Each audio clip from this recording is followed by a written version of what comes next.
Você abre a Bíblia comigo em 2 Coríntios capítulo 5. Amém?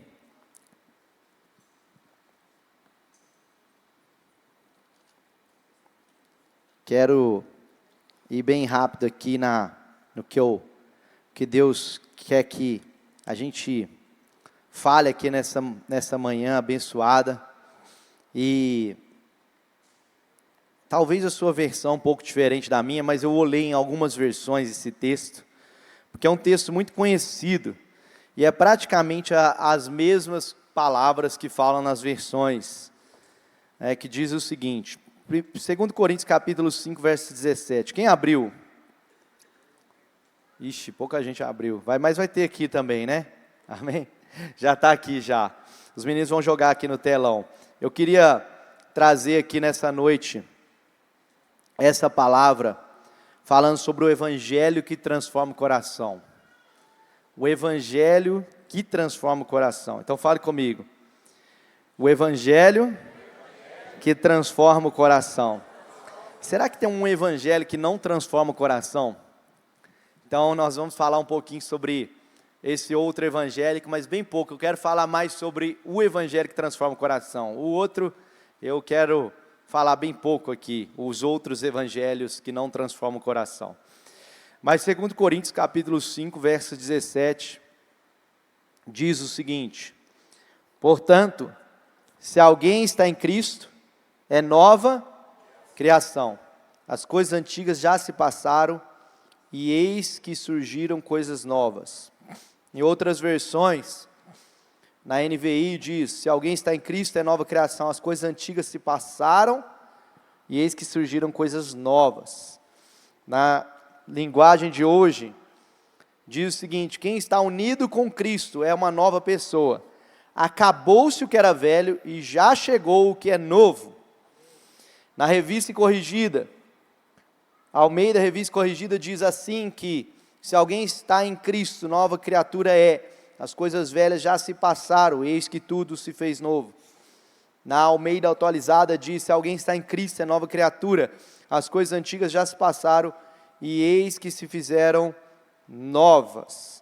Pai, nós estamos diante da Tua Palavra, que o Senhor fale conosco nessa manhã, Pai. Nós agradecemos ao Senhor por essa igreja, te agradecemos por este momento que nós temos liberdade de te adorar.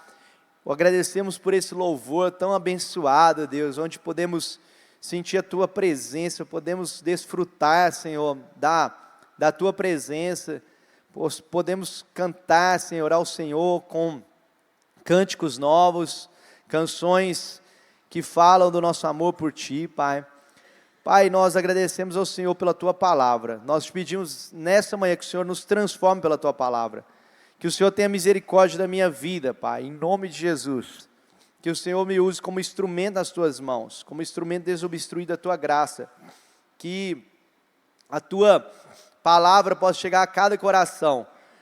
Eu sei que a minha palavra pode voltar vazia, mas a Tua palavra não volta vazia. Por isso que a Tua palavra seja pregada nessa manhã e que ela venha atingir o propósito a qual ela foi designada, Senhor. Em nome de Jesus, assim nós oramos. Amém. Amém? Glória a Deus. Esse evangelho que o apóstolo Paulo fala nesse texto, se alguém está em Cristo, é a nova criação, as coisas antigas já se passaram, e eis que surgiram novas todas as coisas. É muito simples, é um evangelho realmente puro e simples. Muitos acreditam que o Evangelho é sobre ser uma pessoa melhor ou ter acesso ao céu, mas o Evangelho não é sobre isso. As filosofias deste mundo, as psicologias, as ciências deste mundo, elas querem melhorar o ser humano. A ciência, ela vem para o quê? Para melhorar a qualidade de vida, faz com que as pessoas possam viver mais. O esporte, a arte, tudo isso é maravilhoso e Deus criou todas essas coisas. Mas todas essas coisas, elas são criadas para o melhoramento do homem, para de alguma maneira, você ser uma pessoa um pouquinho melhor. Só que o Evangelho não é simplesmente sobre ser uma pessoa melhor. O Evangelho, ele não quer pegar uma pessoa e fazer uma reforma nela. O Evangelho veio para nos trazer uma nova vida. O Evangelho veio para que a gente venha nascer de novo. O Evangelho também não é como a religião. A religião, ela é uma tentativa do homem se religar a Deus. A palavra religião significa religar.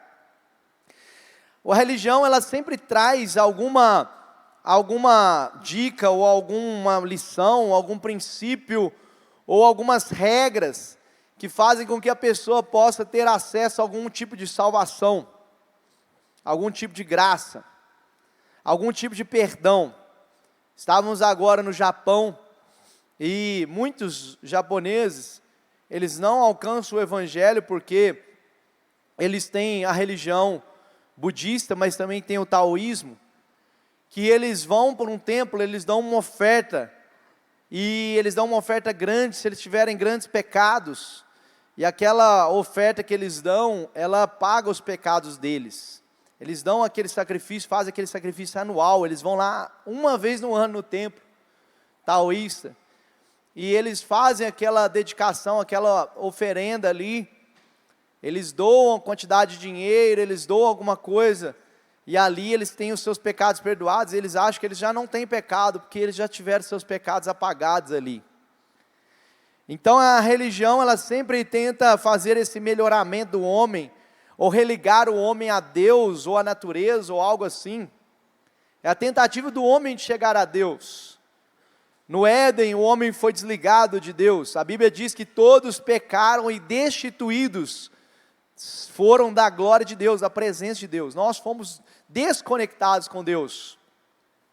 E a religião, ela tenta, através das boas obras, através de um bom comportamento, através das ofertas, os dízimos, através de sacrifícios físicos, sacrifícios financeiros, tentam religar a pessoa até a Deus.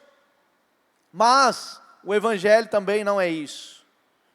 O Evangelho, assim como não quer melhorar a pessoa, mas quer nos matar e fazer que a gente nasça de novo, porque todos pecaram e destituídos estão da glória de Deus, porque o Senhor olhou e não viu um justo sequer na terra, Ele não viu ninguém que fizesse o bem. Ele olhou para toda a humanidade, para todos nós, e nenhum de nós era santo, no sentido da letra maiúscula de santo, de nunca ter pecado. Só existiu um que nunca pecou, que é Jesus. Então, quando Ele olha para nós, não tem como dar uma melhorada em nós. A única forma do Evangelho ser real em nós é quando Ele nos faz novas criaturas. Pastor Mateus pregou sobre isso no domingo passado, ele estava me falando. E talvez essa mensagem é uma continuação dessa mensagem dele, não quero complementar nada da mensagem dele, até porque eu não escutei, e eu também não acho bom um pregador complementar, porque a mensagem é dada e foi dada e pronto. Mas talvez essa mensagem seja uma parte 2, em que o Evangelho realmente é isso, é você nascer de novo. E o Evangelho não é você se religar a Deus, mas o Evangelho é Deus vindo até nós. O Evangelho não é nos fazer levar até a Deus, mas é trazer o céu na terra. Não é fazer nós como pecadores irmos para o céu, mas é o céu vir até nós. Não é você ir viver com Deus, mas é você começar uma nova vida aqui na terra. A nova vida em Deus não começa quando você morre, ela já começou, amém? Isso se chama a Zoe, a vida de Deus, quando você recebe. João 10:10 diz que o diabo veio, o ladrão, na verdade ali não está falando do diabo, né? Mas a gente faz uma alegoria ao diabo. Ali está falando dos falsos profetas, dos falsos mestres, veio para matar, roubar e destruir. Mas Jesus veio para trazer vida e vida em abundância. A palavra ali é Zoe, a vida de Deus. Então, o Evangelho não é a tentativa de Deus levar a terra para o céu, mas é a tentativa de Deus de trazer o céu na terra. A Bíblia diz que Ele veio, habitou entre nós, o Verbo se fez carne, e Ele era unigênito do Pai, Ele era o primogênito, Ele era o unigênito, aliás, e se transformou no primogênito por causa da graça de Deus, por causa do sangue derramado lá na cruz. Jesus se tornou o nosso irmão mais velho. E isso é tão simples de entendermos.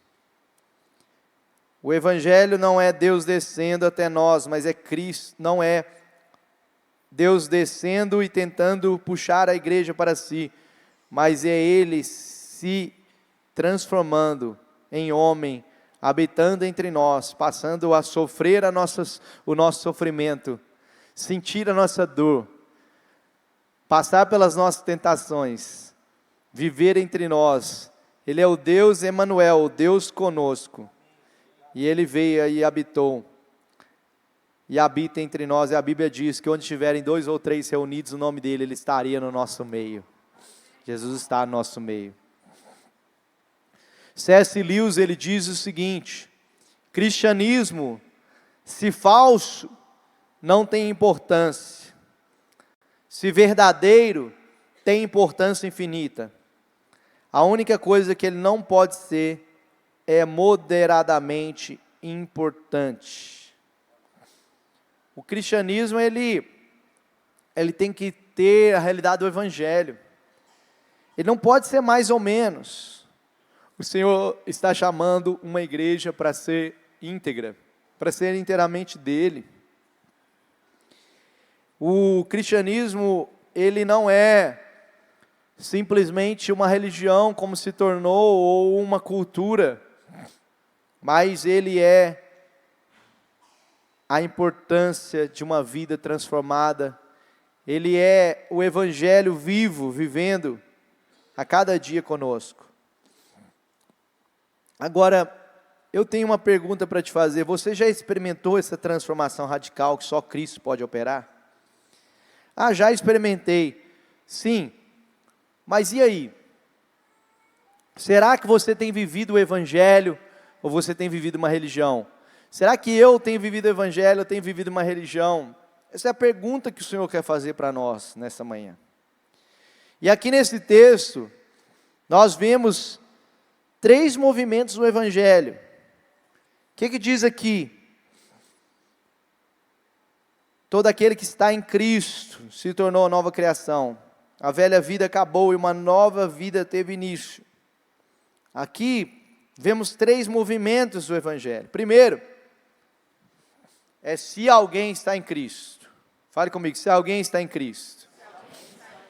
Essa é a primeira parte do verso 17, 2 Coríntios capítulo 5. Se alguém está em Cristo, isso é uma condicional, se alguém está em Cristo, isso fala da união nossa com Cristo. Veja que ele não está dizendo se alguém aceitou a Cristo, ele não está dizendo se alguém acredita em Cristo, ele não diz se alguém foi para Cristo, ou se alguém está diante de Cristo. Ele está falando se alguém está em Cristo. É como você está em alguém. Isso só é possível através de uma união. E só é possível através realmente de uma aliança com Cristo. E estar em Cristo é o coração do Evangelho. Não é apenas conhecer Jesus, de ouvir falar.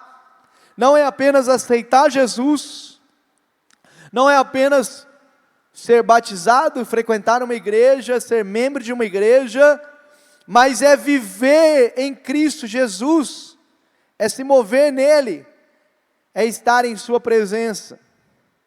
João 15,5 diz: eu sou a videira, vocês são os ramos. Quem permanece em mim e eu nele produz muito fruto. Pois sem mim, vocês não podem fazer coisa alguma. Vou repetir. Jesus diz: eu sou a videira, vocês são os ramos. Quem permanece em mim e eu nele produz muito fruto. pois sem mim vocês não podem fazer coisa alguma. Ele não está dizendo uma coisa passageira, uma aventura passageira. Tem muita gente vivendo de aventuras passageiras. Tem muita gente vivendo de uma religião que já acabou, ou que já foi, ou um mover que já se passou, ou um movimento que já se passou. Ele está falando de um movimento contínuo. Ele está falando de uma vida contínua. Ele está dizendo, quem permanece em mim, não está dizendo quem permaneceu em mim, ou quem permanecerá em mim. Ele está falando algo super atual, algo contínuo, um presente contínuo, permanecer em Deus. E eu nele produzo muito fruto. Nós permanecemos em Cristo, Ele permanece em nós, e nós produzimos não um fruto ou 2 frutos, nós produzimos muito fruto. Porque sem Ele nós não podemos fazer coisa alguma. O John Piper, ele diz o seguinte: o Evangelho não é apenas o caminho para Deus, é o próprio Deus nos sendo dado como alegria eterna. O Evangelho não é simplesmente um caminho para Deus, mas é o próprio Deus sendo presenteado a nós, como uma alegria eterna. Então, a primeira movimentação desse texto é estar em Cristo. Amém? Quantos estão em Cristo aqui? Amém? Então, se você está em Cristo, você é nova criação. É nova criação. Muitos dizem estar em Cristo. Muitos têm aceitado a Cristo ultimamente. Até ido para o legendário, ido para a montanha. Mas quantos têm se tornado uma nova criação? Porque o resultado de estar em Cristo é ser uma nova criação. Não adianta a pessoa dizer, sim, eu creio em Jesus, eu amo Jesus, mas ele não ter uma vida transformada.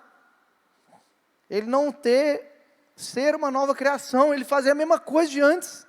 Falar as mesmas palavras, ser a mesma pessoa, não. Ele precisa ser uma nova criação, como aconteceu com Nicodemos. Nicodemos se tornou um novo homem.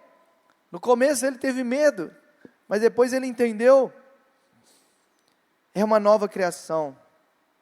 Isso fala da transformação da nossa natureza. O Evangelho, ele não reforma o exterior, mas ele cria um novo ser interior. O Evangelho que quer viver de usos e costumes, ele não transforma o coração. O apóstolo Paulo falou que as regras, não coma, não beba, não vista isso, não faça aquilo, isso só serve para gerar uma aparência de sabedoria humana, uma aparência de santidade, mas isso não transforma o coração. A única coisa que transforma o coração é o Evangelho de Cristo Jesus. É claro, irmãos, não vamos ser aqui ingênuos de achar que quando nós temos o nosso coração transformado, não seremos transformados também no nosso exterior. Porque a Bíblia diz que um coração alegre formoseia o rosto, não é verdade? Você já viu, você pega uma foto daquele cara quando ele não tinha Jesus, e depois uma foto dele com Jesus, parece outra pessoa, não é verdade? É porque o interior, ele tem que mudar o exterior, não tem jeito, mas nem sempre o exterior fala daquilo que está no interior. Muitas pessoas enganam através do exterior, para mostrar o interior transformado, mas não tem o exterior transformado. Sabe que Jesus chamou os fariseus, vocês lembram? Sepulcro caiado. Sabe o que significa isso? Lá em Israel, lá em Jerusalém, até hoje, pastor Mateus foi lá, deve ter visto, tem um cemitério lá, na entrada da cidade. Lá no começo da cidade tem um cemitério lá. E aí, Jesus estava pregando ali, e Jesus estava apontando para aquilo, dizendo que eles eram como aqueles sepulcros. Por quê? Os sepulcros tinham uma lápide branca, bonitinha, todo bonitinho, gramadinho, não é assim? Cemitério, tudo gramadinho, uma lápide bonitinha, mas por dentro já não tem vida, por dentro já tem podridão. Assim é o religioso. O religioso, ele se veste bem, ele se arruma bonitinho, ele tem uma aparência bonita, mas o coração dele está longe de Deus. Por isso que Jesus falou com os fariseus: vocês são sepulcro caiado, porque vocês estão todo chiquezinho, todo bonitinho por fora, mas por dentro vocês têm podridão. E nós não podemos ser assim, irmãos. Se você está assim, se volte para Cristo hoje. Se volte para o Evangelho verdadeiro. O Evangelho verdadeiro não está nas aparências humanas. O Evangelho verdadeiro não está no exterior. Não está nos usos e costumes. Não está nas tradições humanas. O Evangelho verdadeiro, ele transforma o coração em primeiro lugar.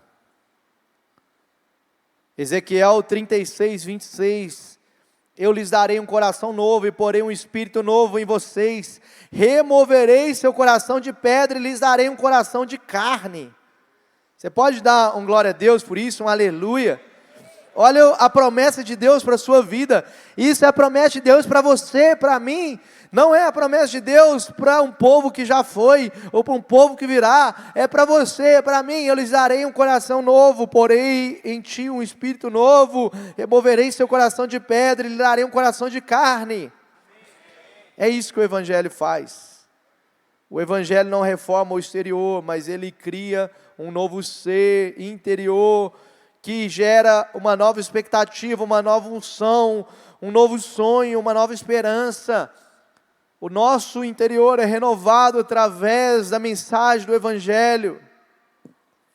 C.S. Lewis também disse no seu livro Mero Cristianismo: Cristo não veio para melhorar homens decentes, mas para criar um tipo inteiramente novo de homem. Esse é o segundo movimento. Quantos movimentos que eu falei do texto? 3. Primeiro, se alguém está em Cristo, fala da nossa união com Cristo. Segundo, é nova criação, fala da sua transformação da sua natureza. Então, se alguém está em Cristo, se alguém está em Cristo realmente, ele tem que ser nova criatura, cara, não tem jeito. É algo que você não precisa forçar, você não precisa fazer um esforço, né? Você não precisa nem subir a uma montanha para isso. A montanha não é para isso. Tem gente que fala assim: eu tenho que ir para uma montanha para me converter. Não tem nada a ver, é outra coisa. Você não precisa tomar um banho gelado de 1 hora. Você não precisa pagar uma penitência, cumprir um voto, pagar uma promessa. Não tem nada disso. Isso é algo que o Espírito Santo faz em nós. Ele nos convence do pecado, da justiça, do juízo de Deus. Ele nos dá nova vida. Em Efésios 2, 8 e 9 diz que a salvação não vem por obras. Não vem por obras para que ninguém se glorie. A salvação é pela graça. É o favor imerecido de Deus. É mediante a fé. E nem a graça nem a fé vem de nós, mas é dom de Deus. Ou seja, a salvação ela vem de Deus, não vem de nós. Não vem do nosso esforço, vem do desejo dEle, da escolha dEle. Jesus falou: não fostes vós que me escolhestes, mas eu vos escolhi. Ele que fez tudo. Porque alguém disse assim: nós temos que salvar os pecadores, que eles estão afogando. Nós temos que jogar a boia para eles, pregar o Evangelho, fazer evangelismo, amém? Glória a Deus, nós temos que pregar o Evangelho. O apóstolo Paulo diz: ai de mim se não pregar o Evangelho, porque foi-me imposta essa obrigação. É a obrigação sua e minha pregar o Evangelho. Mas deixa eu te dizer, o perdido ele não está se afogando, o perdido está morto. Ele está no fundo do mar, num lugar que você não pode alcançar, que eu não posso alcançar, que só Jesus pode alcançar. Ele está com uma vida que nem o melhor médico do mundo pode ressuscitá-lo, porque ele já está morto em suas transgressões e seu pecado. Ele não está se afogando lá fora, ele já está morto, ele está destruído, ele já está perdido. João 3, 16, 17 diz que Deus amou o mundo de tal maneira que deu seu único filho para morrer pelo mundo, para que todo aquele que nele crê não tenha a vida eterna. No verso seguinte ele diz: aquele que não crê já está condenado, ele já está no inferno, ele já está condenado. E a Bíblia promete que as portas do inferno não prevalecerão contra a igreja tem o poder de saquear o inferno, mas nós não temos poder de ressuscitar mortos, nós não temos poder de dar uma nova vida para ninguém, nós não temos poder de convencer ninguém do pecado, é o Espírito Santo que convence o pecado, é Jesus que ressuscita o morto, é Jesus que traz uma nova natureza, é o Espírito Santo que faz isso, não é sobre nós, é através de nós muitas vezes, mas não é sobre nós, é sobre o que Jesus fez naquela cruz. Amém. Aplauda ao Senhor. Amém. Glória a Deus. Então, se alguém está em Cristo, ele é nova criatura. Agora tem a parte mais difícil, que pega todos nós, ou talvez a maioria de nós. É que se alguém está em Cristo, ele é nova criatura. Mas existe um terceiro movimento do Evangelho. As coisas velhas, as coisas antigas, já passaram. E eis que tudo se fez novo. O Evangelho não fala somente daquilo que Jesus fez na cruz no passado. O Evangelho, a salvação, ela é em 3 etapas. Você sabia disso? A salvação, ela foi, ela é e ela vai ser. A Bíblia diz que Jesus morreu pelos nossos pecados. Isso fala de algo do passado. Jesus fez, Ele nos salvou naquela cruz. O presente fala sobre nós aceitarmos o sacrifício de Jesus. Nós recebemos Jesus como o único Senhor e Salvador da nossa vida. Nós cremos no Evangelho, nós confessamos diante de Deus e dos homens que Jesus Cristo é o Senhor. Nós temos nossa fé pública e batizamos, sermos sepultados o velho homem. Isso tudo fala sobre o presente, desenvolvemos a nossa salvação. O apóstolo Paulo diz: desenvolva a sua salvação. Isso fala sobre a salvação no presente, mas existe uma salvação no futuro, que Jesus vai voltar, que Ele vai nos ressuscitar dos mortos, que Ele vai nos glorificar, nosso corpo, seremos glorificados junto com Ele. Então a salvação, ela era, ela é e ela será. Mas a salvação, aquele que é nova criatura, aquele que está em Cristo, ele precisa ser liberto do seu passado. Ele precisa ser liberto. Não dá para viver uma vida com Cristo carregando o passado nas costas.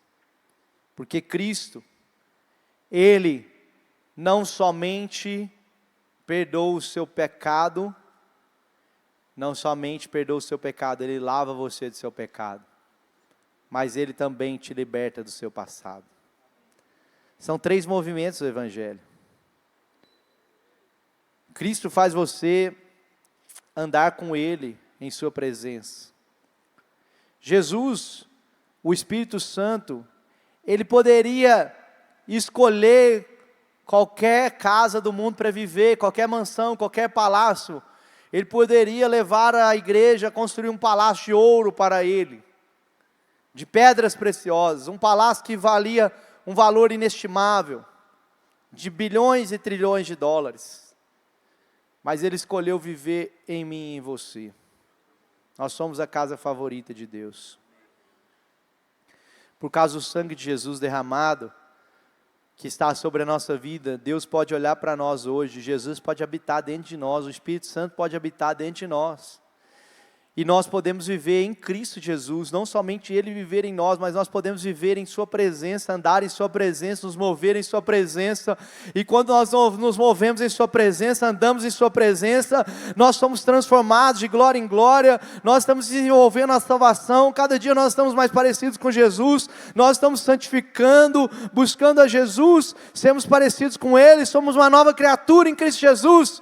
Mas agora, Jesus não quer somente nos perdoar, nos lavar, nos dar nova vida, mas Ele quer que a gente deixe os pesos do passado, as amarguras, as tensões, os traumas, os medos, aquele pecado de estimação, aquele vício do passado. Ele quer que a gente deixe, que a gente seja liberto do poder do pecado, do poder do passado, do poder daquele peso que nós carregamos e que nos impede de correr, que nos impede de avançar. Lucas 19, capítulo 19, verso 8 e 10, diz que Zaqueu, porém, se levantou e disse ao Senhor: Senhor, darei metade da minha riqueza aos pobres, e se extorquir alguém em seus impostos, devolverei 4 vezes mais. Jesus respondeu: a salvação chegou hoje a esta casa, pois este homem também é filho de Abraão, pois o Filho do Homem veio buscar e salvar o perdido. Preste atenção, ser liberto do passado não fala sobre ser liberto das suas responsabilidades. Todos nós aqui temos responsabilidades. E quando nós fizemos algo no passado que afetou pessoas, muitas vezes nós vamos ter que pedir perdão e restituir essas pessoas. O perdão não fala simplesmente de você pedir perdão, às vezes você vai ter que fazer algo além, andar uma segunda milha. Não estou dizendo que perdão é uma dívida, que aquela pessoa que te perdoou, você fica com dívida com ela, não é isso. O perdão, ele quita as suas dívidas. Mas o perdão exige de nós uma nova postura. E muitas vezes temos consequências no nosso pecado que nós vamos ter que pagar, que não tem jeito. O ladrão da cruz, por exemplo, na verdade não, alguns estudiosos falam que é até errado essa expressão ladrão, né, que a Bíblia fala malfeitor. Alguns estudiosos dizem que eram 2 revolucionários, 2 rebeldes. Mas pense só, um se converteu, certo? E outro não se converteu. Mas o que se converteu a Jesus, Jesus poderia ter falado com ele, hoje mesmo Jesus podia falar com ele: seus pecados estão perdoados, meu filho. E Jesus mandar os anjos dele tirar aquele cara da cruz, curar as feridas dele e ele sair daquela cruz, não poderia. Mas não fez.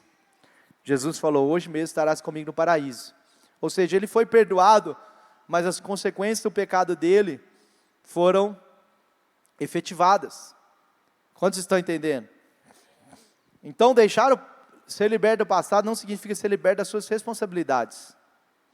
Daquilo que você fez no passado e você tem responsabilidade hoje.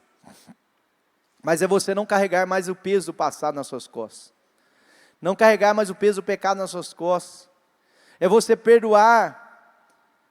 É você deixar mesmo aquela mágoa que você tem, que você carrega. A outra pessoa já está prosperando. Alguém disse assim: se você não perdoar, aquela pessoa será amarrada em você, ela não vai prosperar. Não existe isso, a Bíblia não fala sobre isso. Na verdade, a outra pessoa não está nem lembrando de você mais, e você está lá carregando ela nas suas costas.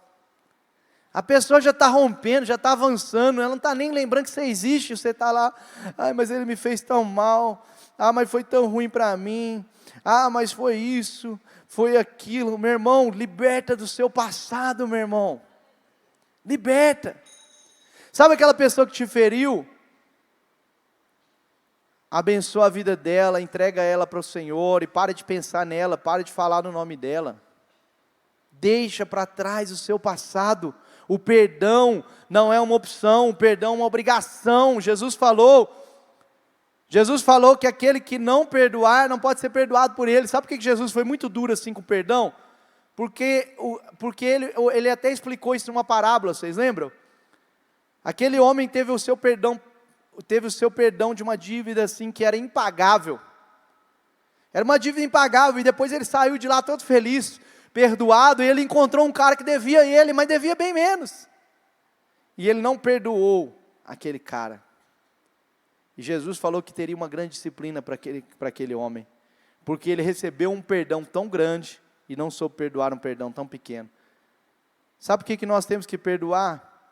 Porque o que Jesus perdoou você e eu é muito maior do que qualquer pessoa nos traiu, nos feriu, nos humilhou. Amém?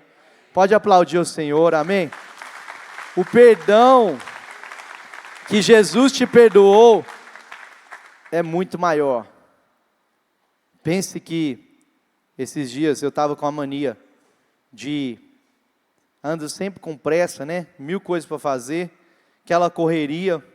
E eu estava com a mania de fechar o carro assim, ó, jogar a porta do carro e já apertar o botãozinho, que tem um botãozinho na maçaneta. Que aí não precisa apertar o alarme fica dentro do bolso. Aí a chave fica dentro do bolso, eu jogo a porta e já aperto o botãozinho. Estava com mania de fazer isso. Eu estava indo pregar no culto dos jovens, sábado, retrasado. E aí, eu fui correndo assim, né? Estava com muito sono, fui passar num posto, que eu estava dormindo assim no volante. Eu estou morando na roça agora, então eu tenho que pegar a estrada. Eu estava dormindo na estrada, indo para o culto. Eu fiquei orando em línguas assim, orando e dormindo. E o carro foi indo, o Espírito Santo dirigindo o carro. E eu estava quase batendo, eu parei num posto para tomar um Red Bull. E quando eu parei no posto, fui fechar a porta, pum! Meu dedo ficou, cara, meu dedão. Eu fechei meu dedão na porta do carro. Tá aqui, ó, tá roxo aqui, ó. Eu achei que eu tinha quebrado o dedo, minha mão congelou na hora, sabe?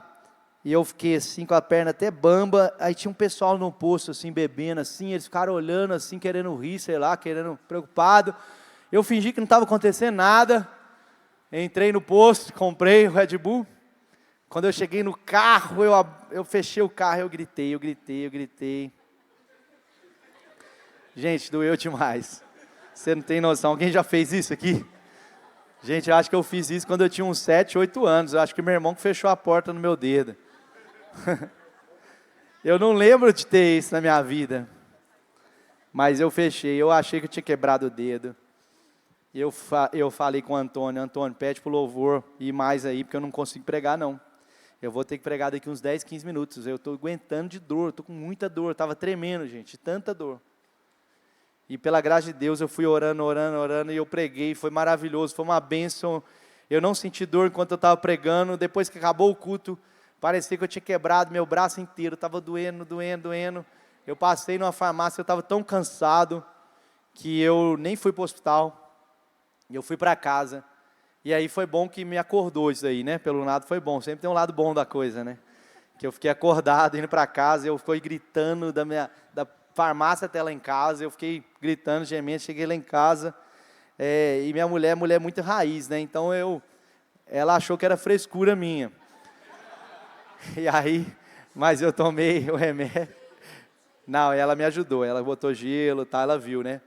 E aí, por que eu estou contando essa história toda, né? Eu estou dizendo o seguinte, imagina Jesus, o que Ele sofreu por você e por mim. Eu fiquei imaginando Jesus. Fiquei com essa dor, tá doendo até agora, parece que meu dedo está morto aqui, né? Não sinto o dedo direito. E tem 8 dias já, e imagina Jesus. Jesus foi os pregos na sua mão, nos seus pés. Ele foi humilhado, foi espancado, tudo por amor a mim e a você. Tudo para que você seja liberto do seu passado, cara. Seja liberto do peso do passado, e a gente fica carregando esse peso do passado. Até quando você vai carregar esse peso do passado, meu irmão? Até quando? O Evangelho, ele nos transforma totalmente. E o Evangelho não fala sobre aquilo que nós temos, sobre aquilo que nós vestimos, sobre o valor da nossa conta bancária. Tem sido pregado um evangelho falso, que diz que aquele que tem muito, esse cara tem mais de Deus. Mas não é isso que a Bíblia diz. É claro que nós somos transformados até nas nossas finanças, quando o evangelho chega na nossa vida. Que nós aprendemos a ter mais domínio próprio, a gente aprende a gastar com as coisas certas, a gente aprende a fidelidade, a gente aprende a plantar no reino de Deus, e nós colhemos também. Tudo isso é maravilhoso, mas o Evangelho não fala sobre isso. O Evangelho fala sobre a transformação do seu coração. E para o seu coração ser transformado, você precisa estar em Cristo. Você precisa ser nova criatura. e você tem que deixar as coisas do passado para trás. Talvez seja a religiosidade que tem te prendido, as tradições.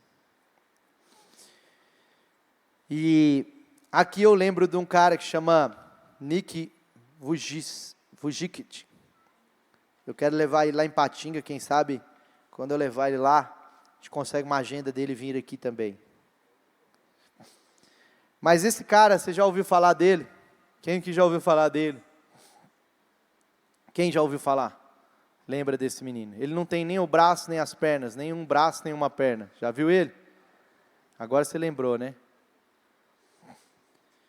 O Nick, ele nasceu sem braços e sem pernas devido a uma rara condição chamada síndrome tetra-amélia.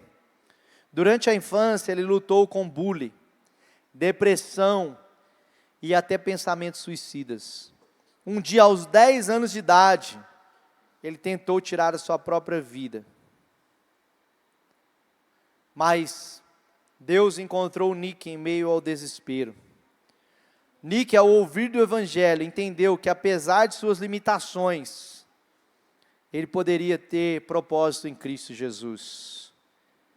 Ele poderia ter um propósito e uma nova vida em Cristo Jesus. Que para o mundo ele era apenas um ser humano deficiente de mãos, de braços, ele não podia fazer muitas coisas, mas com Cristo, ele podia fazer todas as coisas. E esse cara, ele entregou a vida para Jesus. Na adolescência ainda. E sabe o que aconteceu com ele? Ele se tornou um grande evangelista. Ele prega em muitas faculdades, escolas, empresas, igrejas. Milhares de pessoas têm aceitado a Cristo através do testemunho do Nick. Ele é autor de livros, ele é palestrante internacional, viaja em muitos e muitos países. E hoje ele tem habilidades surpreendentes. Ele consegue fazer praticamente tudo que uma pessoa que tem 2 braços e 2 pernas faz, e às vezes até mais. Que até nadar o cara nada. Tem gente que tem 2 braços e 2 pernas e não sabe nadar ainda. E ele sabe nadar. Então, meus irmãos, é isso que Jesus faz. É isso que o Evangelho faz. Ele transforma tragédias em testemunhos. Vou repetir, o Evangelho transforma tragédias em testemunhos. Feridas do passado em plataformas de cura. O que você viveu no seu passado não foi para te matar, ou para te destruir, ou para você ficar magoado, ou ressentido, ou uma pessoa limitada. O que você viveu no seu passado é para você romper com o passado, para que você ajude outras pessoas a serem curadas em seu presente. Salmo capítulo 30, verso 1 diz, o salmista diz: mudaste o meu pranto em dança, removeste as minhas roupas de lamento e me vestistes com roupas de alegria. Vestistes de alegria. Olha que coisa linda. O Senhor quer te vestir de alegria no dia de hoje. Ele quer tirar toda a tristeza do seu coração. O chamado de Deus ao nosso mudança de coração fala sobre não tentar mais, mas se render totalmente a Cristo. Pare de tentar com a sua força. Pare de lutar com a força do seu braço, meu irmão. Se renda totalmente a Cristo. Coloque diante de Deus a sua preocupação, a sua angústia, a sua ansiedade. Coloque para Ele as suas inquietações, porque Ele tem que cuidar de você. Cristo quer transformar seu ser, quem você é, não apenas aquilo que você faz. Mateus 11, 28, Jesus disse: vinde a mim, você que está cansado e sobrecarregado, e eu lhes darei descanso.